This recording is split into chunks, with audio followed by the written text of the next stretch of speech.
नमस्कार दोस्तों, मैं हूं आपका दोस्त सनी और आप देख रहे हैं स्टोरी बाय सनी। आज मैं आपके लिए एक ऐसी कहानी लेकर आया हूं जो सिर्फ आपके रोंगटे ही नहीं खड़े करेगी बल्कि आपकी रातों की नींद भी उड़ा देगी। एक ऐसी गाथा जो सदियों से इस धरती पर सांस ले रही है, एक ऐसा रहस्य जो अंधेरे के सबसे गहरे कोनों में छुपा है। तैयार हो जाइए, क्योंकि आज से हम शुरू कर रहे हैं प्रेत लोक की अंतहीन गाथा। ये सिर्फ एक कहानी नहीं, यह एक यात्रा है डर के उस आयाम में जहां हर आहट एक सवाल है और हर साया एक चेतावनी। तो अपनी सीट बेल्ट कसकर बांध लीजिए, क्योंकि अब शुरू होने वाला है डर का वो सफर जिसका अंत शायद आप कभी नहीं चाहेंगे, या शायद कभी ढूंढ ही न पाएं। राजस्थान के अरावली की तलहटी में बसा एक शांत लेकिन अपने अंदर गहरे राज समेटे गांव था शिवगढ़। यहाँ की हर गली, हर मोड़ पर पुरानी कहानियों की गूंज सुनाई देती थी। शिवगढ़ की हवा में मिट्टी की सोंधी खुशबू के साथ साथ किसी अनजाने डर की महक भी घुली हुई थी। गांव के ठीक पश्चिमी छोर पर, जहां सूरज सबसे पहले ढलता था, वहां एक विशाल हवेली खड़ी थी, राजेंद्रगढ़ हवेली। ये हवेली शिवगढ़ के इतिहास का एक जीवित लेकिन डरावना अध्याय थी। हवेली की विशाल दीवारें अब काई से ढकी थी, कभी चमचमाते रहे रंग अब धुंधले पड़ चुके थे। पत्थरों से बनी रेलिंग टूट चुकी थी और खिड़कियों के टूटे हुए शीशे रात में हवा के साथ एक अजीब वीरान सी धुन पैदा करते थे। मुख्य दरवाजे पर लगा भारी ताला जंग खा चुका था और किसी प्राचीन दानव के मुंह की तरह दिखता था। दशकों से इस हवेली में इंसान का कोई निशान नहीं था, फिर भी गांव के लोग कसम खाते थे कि रात के घने अंधेरे में जब चांद ठीक हवेली के ऊपर आता था तो वहां से अजीबोगरीब आवाजें आती थी। कभी किसी बच्चे के दड़पक कर रोने की, कभी किसी महिला की दिल दहला देने वाली चीख की, और कभी किसी पुरुष की गहरी दर्द भरी आहट की। यह आवाजें इतनी स्पष्ट होती थी कि लगता था जैसे कोई अदृश्य ऑर्केस्ट्रा अपने सबसे भयावह गीत को प्रस्तुत कर रहा हो। गांव में एक बुजुर्ग व्यक्ति थे जिनका नाम था ठाकुर साहब। वे अपनी उम्र, जो लगभग 80 के पार थी, के हिसाब से काफी तंदुरुस्त और ज्ञानी थे। उनकी सफेद दाढ़ी और आंखों में जीवन का गहरा अनुभव झलकता था। गांव के लोग उन्हें चलती फिरती पोथी कहते थे, क्योंकि उन्हें शिवगढ़ और उसके आसपास के हर कोने की कहानी, हर पेड़ के नीचे दबी गाथा पता थी। ठाकुर साहब गांव के केंद्र में स्थित पुराने वटवृक्ष के नीचे बने चौपाल पर अक्सर बैठा करते थे, जहां शाम को गांव वाले आग जलाकर उनके इर्द गिर्द इकट्ठा होते और उनकी कहानियां सुनते थे। एक सर्द शाम, जब हवा में हल्की ठंडक घुल चुकी थी और आग की लपटें नाच रही थी, कुछ युवा लड़के चौपाल पर बैठे थे। इनमें अमन, जो गांव का सबसे निडर और उत्साही लड़का था, रवि, जो थोड़ा शांत और सोचने वाला था, और आकाश, जो हमेशा संदेह करता था लेकिन साथ ही उतना ही उत्सुक भी था। ये तीनों सबसे आगे बैठे थे। अमन, जो हमेशा रोमांच की तलाश में रहता था, उसने हिम्मत करके राजेंद्रगढ़ हवेली की बात छेड़ दी। अमन उत्सुकता से आग में एक लकड़ी डालते हुए, ठाकुर साहब, सुना है उस हवेली में भूतों का राज है। गांव के लोग कहते हैं कि जो भी वहां जाता है वापस नहीं आता।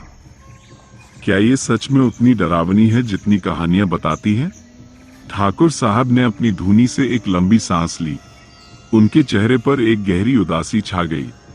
उन्होंने अपनी धूनी को जमीन पर रखा और आग की लपटों को घूरते हुए बोले, भूत? बेटा अमन, वहां सिर्फ भूत नहीं, बल्कि एक ऐसा शाप है जो सदियों से इस जमीन पर पसरा हुआ है। एक ऐसा शाप जिसने न जाने कितनी जानें ली है और जिसका अंत शायद कभी नहीं होगा। ठाकुर साहब की आवाज में जो गंभीरता थी, उसने सभी युवकों की उत्सुकता को और बढ़ा दिया। रवि और आकाश, जो पहले थोड़ा बेपरवाह थे, अब पूरी तरह से सतर्क हो गए। रवि शांत स्वर में लेकिन आंखों में चमक लिए, कैसा शाप ठाकुर साहब? हमें भी बताइए। हमने बहुत सी कहानियां सुनी हैं, पर आपकी जुबानी सुनने का मजा ही कुछ और है। ठाकुर साहब की आंखें धीरे धीरे दूर हवेली की तरफ घूम गई, जो चांदनी रात में एक विशाल काली छाया की तरह खड़ी थी। हवेली का हर अंधेरा कोना एक रहस्य समेटे हुए लग रहा था। उनकी आवाज धीमी हो गई, मानो वे अतीत की उन डरावनी फुसफुसाहटों को फिर से जी रहे हों। ठाकुर साहब, बहुत साल पहले जब मैं तुम्हारी उम्र का था, तब इस हवेली में ठाकुर राजेंद्र सिंह अपने परिवार के साथ रहते थे। वे बहुत अमीर और शक्तिशाली थे। उनकी जमीनें दूर दूर तक फैली हुई थी। उनका रोब ऐसा था कि कोई उनकी बात काटने की हिम्मत नहीं करता था। लेकिन उनकी एक कमजोरी थी, एक ऐसा घाव था जो कभी भर नहीं सका। उनका इकलौता बेटा अमर। अमर स्वभाव से बहुत नेक, दयालु और सरल था। वो अपने पिता की तरह क्रूर और अहंकारी नहीं था, बल्कि वो गांव के हर व्यक्ति से सम्मान और प्रेम से बात करता था। लेकिन उसने एक ऐसी लड़की से प्यार कर लिया था जो उनके परिवार के दर्जे से मेल नहीं खाती थी। गांव की एक गरीब लेकिन अपनी सुंदरता और निर्मलता के लिए जानी जाने वाली लड़की राधा। राधा एक सामान्य किसान की बेटी थी, लेकिन उसकी आंखें इतनी गहरी और पवित्र थी कि एक बार जो उन्हें देख लेता वो मंत्रमुग्ध हो जाता। अमर और राधा का प्यार शिवगढ़ में जग जाहिर था। उन्होंने चोरी छिपे हवेली के पीछे बने आम के बाग में, गांव के पुराने कुएं पर और नदी के किनारे कई मुलाकातें की थी। उनकी मोहब्बत इतनी गहरी थी कि उन्हें दुनिया की परवाह नहीं थी। लेकिन ठाकुर राजेंद्र सिंह को जब इस बात का पता चला तो वे आग बबूला हो गए। उनके लिए यह उनकी आन बान और प्रतिष्ठा पर एक ऐसा दाग था जिसे वे मिटाना चाहते थे। उन्होंने अमर को बहुत समझाया, धमकाया, उसे राधा से दूर रहने के लिए मजबूर किया, लेकिन अमर नहीं माना। वो राधा से शादी करने पर अड़ा रहा, चाहे इसके लिए उसे कुछ भी छोड़ना पड़े। आकाश थोड़ा असंतोष से, तो क्या ठाकुर राजेंद्र सिंह ने अपनी इज्जत के लिए अपने बेटे की खुशी नहीं देखी? ठाकुर साहब, गहरी सांस लेते हुए, बेटा आकाश, उस जमाने में इज्जत और प्रतिष्ठा खून से भी ज्यादा जरूरी होती थी। ठाकुर राजेंद्र सिंह ने अंततः एक भयानक फैसला लिया। उन्होंने राधा को धोखे से हवेली में बुलाया। राधा, जो अमर से मिलने की आस में अपनी शादी के सुनहरे सपनों को आंखों में संजोए आई थी, उसे नहीं पता था कि यह उसकी जिंदगी की आखिरी यात्रा होगी। ठाकुर राजेंद्र सिंह ने अपने सबसे भरोसेमंद गुर्गों से राधा को पकड़वा लिया और उसे हवेली के सबसे गहरे, सबसे गुप्त तहखाने में बंद कर दिया। वो तहखाना इतना अंधेरा और नम था कि वहां सांस लेना भी मुश्किल था। गांव में सन्नाटा छा गया। सिर्फ आग की लपटों की चटर-पटर और दूर से आती सियारों की आवाजें सुनाई दे रही थी। युवकों के चेहरे पर अब डर के साथ साथ एक अजीब सी बेचैनी भी थी। ठाकुर साहब, अमर जब राधा को ढूंढता हुआ हवेली पहुंचा तो उसे सच्चाई का पता चला। उसने अपने पिता के सामने हाथ जोड़े, पैरों में गिर गया, मिन्नतें की, लेकिन ठाकुर राजेंद्र सिंह का दिल पत्थर का हो चुका था। उन्होंने अमर को भी उसी तहखाने में बंद कर दिया जहां राधा थी। कई दिनों तक राधा को तड़पा तड़पा कर मारा गया। उसकी चीखें हवेली की दीवारों से टकराकर वापस लौटती थी, लेकिन कोई सुनने वाला नहीं था। अंततः राधा ने उसी तहखाने में दम तोड़ दिया। उसकी अंतिम सांसें एक शाप बनकर हवेली में गूंज गईं।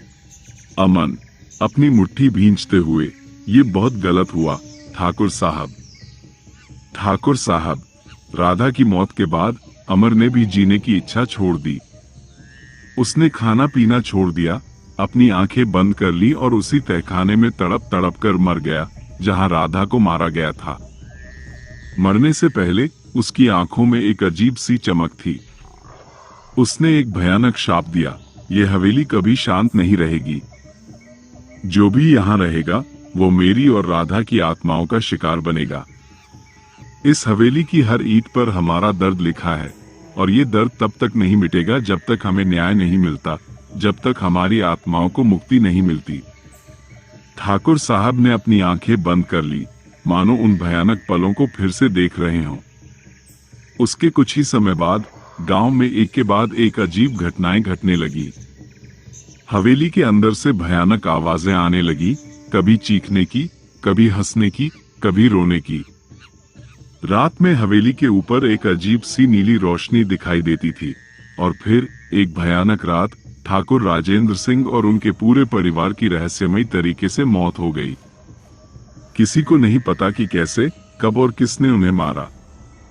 कुछ कहते थे कि वे बीमारी से मर गए, कुछ कहते थे कि उन्होंने आत्महत्या कर ली, लेकिन गांव वाले जानते थे कि वे अमर और राधा की भटकती हुई आत्माएं थी, जिन्होंने अपना प्रतिशोध लिया था।